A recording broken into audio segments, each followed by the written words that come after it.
안녕하세요, 시청자 여러분. 2026년 북중미 월드컵이 드디어 코앞으로 다가왔습니다.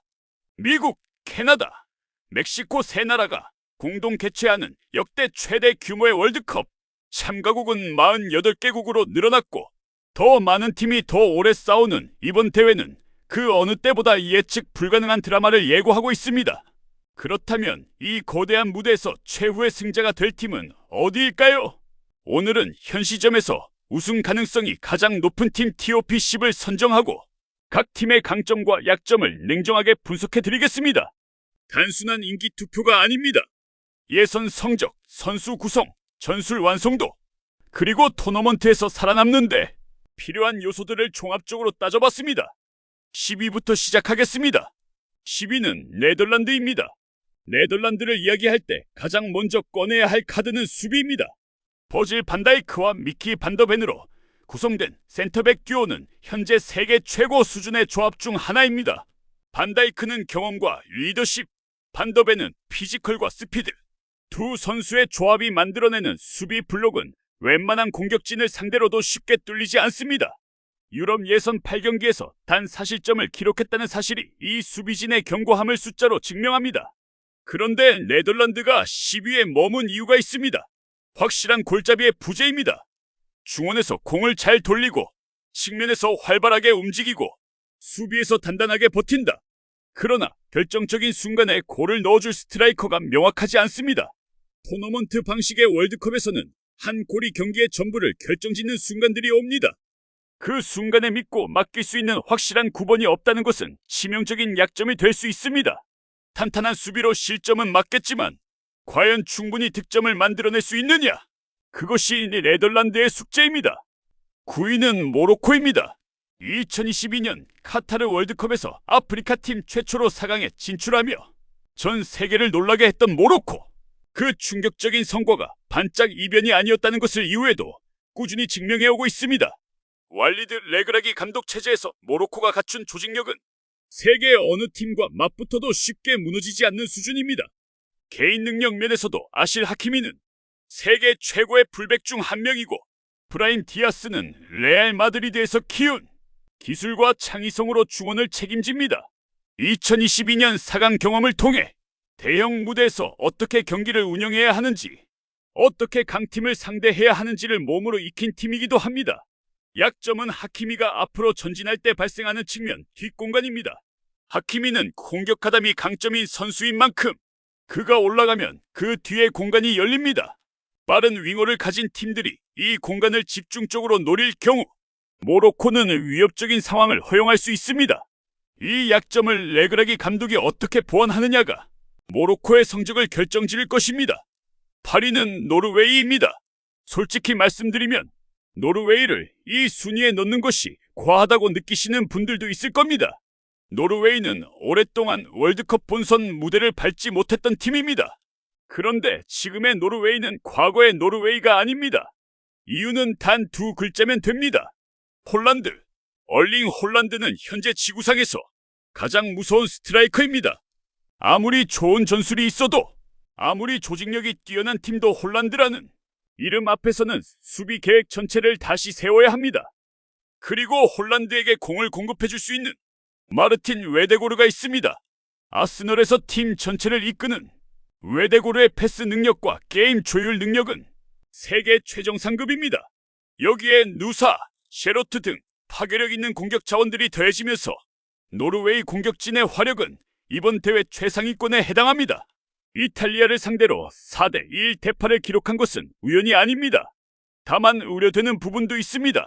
공격력에 비해 수비진의 무게감이 떨어집니다. 세계 무대 경험이 풍부한 수비 리더가 부족하고 월드컵 본선 경험 자체가 없는 선수들이 대부분입니다. 강팀과의 치열한 토너먼트에서 수비가 흔들리기 시작하면 홀란드의 골로도 메꾸기 어려운 상황이 올 수 있습니다. 노르웨이가 이번 대회에서 어디까지 올라갈 수 있느냐는 결국 수비진이 얼마나 버텨주느냐에 달려 있습니다. 7위는 독일입니다. 독일 축구의 부활을 이야기할 때 빼놓을 수 없는 이름이 두 명 있습니다. 야말 무시알라와 플로리안 피르츠. 이 두 선수는 현재 세계 축구에서 가장 흥미롭고 위협적인 공격형 미드필더 듀오입니다. 좁은 공간에서 살아남는 기술, 빠른 판단력, 그리고 결정적인 순간을 만들어내는 창의성. 이 둘이 동시에 그라운드 위에 서 있을 때 상대 수비에게 가해지는 압박은 상상 이상입니다. 고질적인 약점이었던 스트라이커 문제도 해결의 실마리가 보입니다. 장신 공격수 볼테마데의 합류로 독일이 오래 고민해온 9번 부재, 문제가 어느 정도 해소될 것으로 기대됩니다.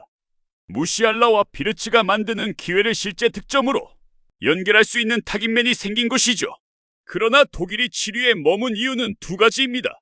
강팀과의 경기에서 드러나는 수비 불안정성, 그리고 최근 메이저 대회에서의 징크스. 독일은 2014년 브라질 월드컵 우승 이후 연속으로 조별리그 탈락과 초반 탈락을 반복했습니다. 공격의 화려함이 수비의 빈틈을 덮지 못하는 순간이 반복됐습니다. 이번 대회에서 그 징크스를 끊을 수 있을지 독일의 가장 큰 과제입니다. 6위는 포르투갈입니다. 포르투갈의 현재 미드필더진은 세계 어느 팀과 비교해도 뒤지지 않습니다. 브루노 페르난데스의 창의성과 결정력, 베르나르두 실바의 기술과 공간 이해, 그리고 주앙 팔리냐의 수비적 안정감까지 미드필더 포지션만 놓고 보면 포르투갈은 세계 최강이라 해도 과언이 아닙니다. 점유율을 유지하면서 찬스를 만들어내는 능력에서 포르투갈을 능가하는 팀을 찾기 어렵습니다. 그런데 포르투갈에는 항상 따라붙는 전술적 고민이 있습니다. 호날두를 어떻게 기용할 것이냐는 문제입니다. 전성기를 지난 호날두를 선발로 쓰면 팀의 기동성이 떨어집니다. 그렇다고 그를 벤치에 앉히거나 제외하는 것은 감독과 선수 모두에게 쉽지 않은 결정입니다. 이 딜레마가 포르투갈의 전술 완성도를 제한하는 요소입니다. 수비에서도 높은 라인 유지로 인한 뒷공간 노출 문제가 있습니다. 빠른 역습을 구사하는 팀을 만나면 이 약점이 집중적으로 공략됩니다. 포르투갈이 이번 대회에서 얼마나 갈 수 있느냐는 이 두 가지 약점을 얼마나 잘 관리하느냐에 달려 있습니다. 5위는 브라질입니다. 브라질은 언제나 월드컵의 중심에 있는 이름입니다. 5번의 우승, 축구의 나라. 그 명성이 아직도 유효한지를 묻는다면 공격진만 놓고 보면 충분히 그렇습니다. 비니시우스 주니오르는 이미 세계 최고의 윙어 중 한 명임을 여러 무대에서 증명했습니다. 호드리고의 기술적 완성도와 활동량도 뛰어납니다. 그리고 에스테방, 뉴 10번이라는 별명이 붙은 이 선수의 성장은 브라질 팬들에게 오랜만에 찾아온 진짜 흥분입니다. 창의성과 기술, 그리고 결정적인 순간의 감각까지 갖춘 선수가 국제 무대에 본격적으로 나서고 있습니다. 그러나 브라질의 약점은 분명합니다. 과거 황금기 브라질의 상징이었던 탁월한 풀백 포지션이 지금은 많이 약해졌습니다. 카페, 호베르투 카를로스 시절과 비교하면 현재 브라질의 풀백 자원은 퀄리티 면에서 현격한 차이가 있습니다. 중원 장악력도 불안정합니다.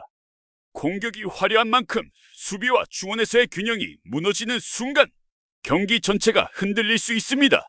브라질은 공격에서 이기는 팀이 되어야 하는데 그것이 항상 가능하지는 않다는 것이 리스크입니다. 4위는 프랑스입니다. 프랑스의 중원은 여전히 세계 최고 수준입니다. 오렐리앙 쭈아메니의 볼 탈취 능력과 패스 능력, 에두아르 카마빈가의 활동량과 기술적 완성도, 이 둘이 버티는 중원을 뚫고 들어오는 것은 어느 팀에게도 쉽지 않은 일입니다. 수비도 안정적입니다. 공수 균형 면에서 프랑스는 이번 대회 최상위권에 해당합니다. 그리고 마이클 올리세의 등장이 프랑스를 더욱 기대하게 만드는 이유입니다. 오랫동안 팀의 중심이었던 앙투안 그리즈만이 빠진 자리를 채울 선수로 올리세가 급부상하고 있습니다.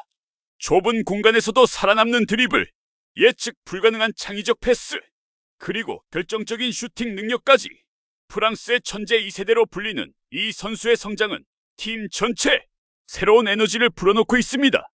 약점은 과도기적 상황입니다. 오랫동안 프랑스를 이끌어온 디디에 데샹 감독이 이미 이별을 예고했습니다. 새로운 감독 체제로의 전환기에 놓인 팀이 메이저 대회에서 어떤 결과를 내느냐는 항상 변수입니다. 탁월한 개인 능력을 가진 선수들이 새로운 전술 체계에 얼마나 빠르게 녹아드느냐가 관건입니다. 3위는 아르헨티나입니다. 2022년 카타르에서 36년 만에 우승을 차지한 아르헨티나. 그렇다면 지금의 아르헨티나는 어떤 팀인가요? 메시는 여전히 거기 있습니다. 하지만 역할이 달라졌습니다. 이제 메시는 90분 내내 경기를 지배하는 선수가 아닙니다. 그러나 게임을 바꾸는 선수로서의 능력은 여전합니다. 결정적인 순간에 공을 받아 흐름 전체를 뒤집는 능력. 그 능력은 나이가 들어도 사라지지 않습니다. 스칼로니 감독은 이미 이 점을 인식하고 메시를 활용하는 전술을 다듬어 왔습니다. 그리고 메시 이후를 준비하는 움직임이 인상적입니다. 니코 파스 등 신의 자원들의 발탁이 이루어지면서 팀이 단순히 메시에게만 의존하지 않는 구조로 진화하고 있습니다. 훌리안 알바레스는 더 이상 신예가 아닙니다. 맨체스터 시티와 아틀레티코 마드리드를 거치며 완성형 스트라이커로 성장한 그는 이번 대회에서 아르헨티나 공격의 실질적인 핵심 자원이 될 것입니다. 약점이라면 수비진의 퀄리티 시험대에 서 있다는 것입니다. 2022년 우승 당시 수비진과 비교해 현재 수비 자원들이 국제 무대 경험이 상대적으로 부족합니다. 스칼로니 감독의 맞춤형 전술이 수비의 빈틈을 얼마나 메꿔주느냐가 아르헨티나 연속 우승의 관건입니다. 2위는 잉글랜드입니다. 잉글랜드는 오랫동안 강팀이지만 결정적인 무대에서 무너지는 팀이라는 이미지를 달고 살았습니다.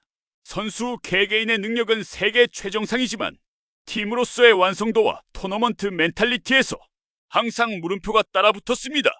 그런데 토마스 투헬 감독의 부임 이후 그 공식이 바뀌기 시작했습니다. 투헬 감독의 가장 큰 공은 전술적 혁신입니다. 해리 케인을 전통적인 타깃맨 역할에서 내리고 필 포든과 주드 벨링엄을 활용하는 이른바 더블 10번 전략. 두 명의 세계 최정상급 공격형 미드필더가 동시에 자유롭게 움직이며 상대 수비진을 혼란에 빠뜨리는 이 전술은 잉글랜드의 공격을 완전히 다른 차원으로 끌어올렸습니다. 수비는 어떨까요? 유럽 예선 8경기 0실점. 이 숫자 하나가 모든 것을 말해줍니다. 강팀 상대로도 골문을 허용하지 않는 철벽 수비가 투헬 체제에서 구축됐습니다. 공격과 수비 모두에서 균형 잡힌 완성도를 갖춘 잉글랜드는 이번 대회 가장 강력한 우승 후보 중 하나입니다. 약점은 여전히 심리적 압박입니다. 1966년 이후 단 한 번도 메이저 대회에서 우승하지 못한 잉글랜드. 그 무게가 선수들에게 보이지 않는 압박으로 작용합니다. 특히 결승 혹은 준결승 같은 결정적인 무대에서 이 압박이 경기력에 영향을 미쳤던 적이 한두 번이 아닙니다. 투헬 감독이 이 심리적 약점까지 극복할 수 있는 팀을 만들었느냐가 잉글랜드 우승의 마지막 변수입니다. 그리고 1위, 이번 대회 가장 강력한 우승 후보 스페인입니다. 스페인이 1위에 오른 것은 단순히 유로 2024 우승팀이기 때문만이 아닙니다. 지금 스페인은 신구 조화와 전술 완성도라는 두 가지 면에서 현존 최강이라 불러도 손색이 없는 상태입니다. 라민 야말, 아직 10대임에도 불구하고 이미 세계 최고의 윙어 중 한 명으로 꼽히는 선수입니다. 측면에서의 돌파, 예상하기 어려운 패스, 그리고 결정적인 순간의 골까지. 야말이 오른쪽에 있고 니코 윌리엄스가 왼쪽에 있습니다. 이 양쪽 측면 듀오는 이번 대회에서 가장 무서운 측면 조합입니다. 상대 수비수 입장에서는 어느 쪽을 먼저 막아야 할지 고민되는 악몽 같은 양쪽 위협입니다. 중원에는 로드리가 있습니다. 맨체스터 시티에서 팀 전체를 지탱하는 기둥 역할을 해온 로드리는 스페인 대표팀에서도 마찬가지입니다. 볼 소유를 유지하고 위험을 차단하고 공격의 출발점이 되는 그의 역할은 스페인 전술의 핵심입니다. 거기에 더해 스페인은 젊은 선수들과 베테랑들이 절묘하게 균형을 이루고 있습니다. 야말처럼 폭발적인 잠재력을 가진 신예들과 수차례 메이저 대회를 경험한 베테랑들의 조화, 전술적 유연성과 경기 운영 능력, 이 모든 것이 합쳐진 스페인은 이번 대회 가장 완성도 높은 팀입니다. 약점이 없는 것은 아닙니다. 강팀과의 경기에서 예상보다 많은 실점을 허용하는 경향이 있고 주전 선수들의 부상이 겹치면 팀 전체가 흔들릴 수 있습니다. 특히 야말이나 로드리 같은 핵심 자원이 부상으로 빠지는 상황은 스페인의 가장 큰 악몽입니다. 그 변수만 피해간다면 스페인은 이번 대회 우승 트로피를 들어올릴 가능성이 가장 높은 팀입니다. 자, 10위부터 1위까지 모두 살펴봤습니다. 정리해드리겠습니다. 10위 네덜란드, 9위 모로코, 8위 노르웨이, 7위 독일, 6위 포르투갈, 5위 브라질, 4위 프랑스, 3위 아르헨티나, 2위 잉글랜드, 그리고 1위 스페인이었습니다. 물론 이것은 현 시점의 전력을 기반으로 한 분석입니다. 월드컵은 시작해봐야 알 수 없는 변수들로 가득합니다. 2022년 아르헨티나처럼 오히려 조별리그에서 위기를 겪으면서 토너먼트를 치러나가는 과정에서 더 강해지는 팀도 있고 강력한 우승 후보로 꼽히다가 뜻밖의 팀에게 탈락하는 경우도 있습니다. 그것이 월드컵의 매력이기도 합니다. 여러분은 어떻게 생각하시나요? 이번 순위에 동의하시나요? 혹시 랭킹 밖에서 이변을 만들어낼 팀이 있다고 생각하시는 분 계신가요? 댓글로 여러분의 생각을 자유롭게 남겨주세요. 영상이 재미있고 유익하셨다면 구독, 좋아요, 알림 설정 꼭 부탁드립니다. 다음 시간에도 월드컵과 세계 축구의 핵심을 꿰뚫는 분석으로 찾아뵙겠습니다. 끝까지 함께 해주셔서 감사합니다.